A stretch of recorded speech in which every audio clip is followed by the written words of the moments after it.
Hello, my name's Elliott Grigg, staff writer for Eat Sleep Boxing Repeat, one of the fastest growing boxing media companies in the UK. Check us out on Twitter, Facebook, Instagram and online. And I'm here to offer a preview, breakdown and prediction for the upcoming WBO Super Bantamweight fight between Dogboe and Emanuel Navarrate, taking place on Saturday night if you're in the US or early Sunday morning if you're in the UK. So this is a rematch of their December fight. The two met on the Lomachenko-Pedraza undercard, and Navarrete handed Dogboe's first career loss in what was a unanimous decision victory, 116-112 on two judges' scorecards and 115-113 on the third judge's scorecard. So 8 rounds to 4 or 7 to 5, depending on how you're looking at it. Tail of the tape going into this fight is that Dogboe's had 20 victories, 14 KOs with 1 loss. Navarrete's had 26 victories, 22 KOs, only 1 loss. Tail of the tape, there's physical advantages for Navarrete is that he's 5'7" with a 72-inch reach, whereas Dogboe is only 5'2" with a 64-inch reach. So breaking down the first fight and offering what is context for this fight is that in the early rounds, especially, Dogboe was a more accurate puncher, he had quicker hand speed, he went to the body fairly frequently.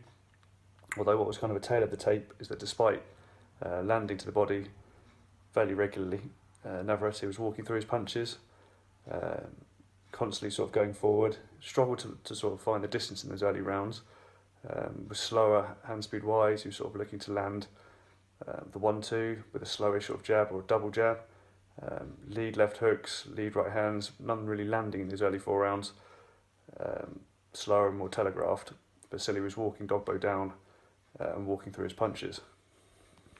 So rounds 5 and 6 is where the fight really started to change. Round 5 especially, Navarrete upped the pace significantly. He's switching from orthodox to southpaw at this point again, walking Dogboe down, was just continually coming forward.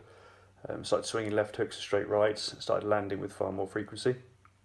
He missed a lot as well, but he was landing more at this stage and really sort of beginning to tire Dogboe out. Round 6, he boxed even more intelligently, really sort of got to use the distance at this stage. He was landing 2-3 punch combinations from distance. When he came inside, he was landing 4 and 5 punch combinations. The sort of volume punching that he was employing in these rounds, really, Dogboe had no answer and it was really draining for him. Even though sort of rounds 7 and 8, Navarrete tended to sort of take off. There were still competitive rounds, but obviously the exertion of 5 and 6, he tended to sort of slow down a bit here. Dogboe came into them, probably might have nicked one of them, but still those rounds 5 and 6 were kind of where it was won. And this template carried on for the later rounds 9, 10, 11 and 12, especially with just Navarrete sort of picking Dogboe off. Superior work rate, superior energy, superior conditioning. There were a couple of knockdowns in the fight. None of them scored actually as official knockdowns. Round 9, Dogboe knocked Navarrete down with a shot to the back of the head. Dogboe was down twice, once in round 10, once in round 11. Those were both slippages in his own corner on water that was left there. Although incidentally in round 10, Navarrete landed the punch of the fight, which was a left hook, which buckled Dogboe, and his knee seemed to go temporarily, although he didn't touch down.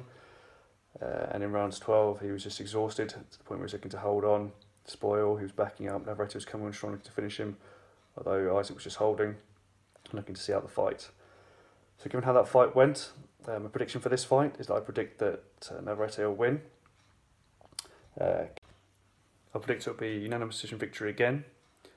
Can he knock Dogboe out? I believe he can. Obviously he's got 22 knockouts in his 26 victories, so he's got the capacity there, although I don't think he will. We really need to see what Dogboe's done in preparation to improve, given the fact he was outworked, he was outpunched in the first fight. He really needs to work on his fitness and conditioning here. Maybe he needs to bring in Alex Ariza. He needs to go 12 hard rounds. I think the physical advantages that Navarrete has with height and reach, I think will tell again. I feel the fact that he's very awkward, throws a lot of punches, throws punches when he's up in the air, when he's off balance. Switches from orthodox to southpaw. I fully predict that he's gonna win again and retain his title and remain WBO Super Bantamweight champion. Okay, so tune in Saturday night, Sunday morning. Let me know if you think I've got it right. Let me know if you think I've got it wrong. I suppose we'll see you come Monday. And if not, feel free to get back to me.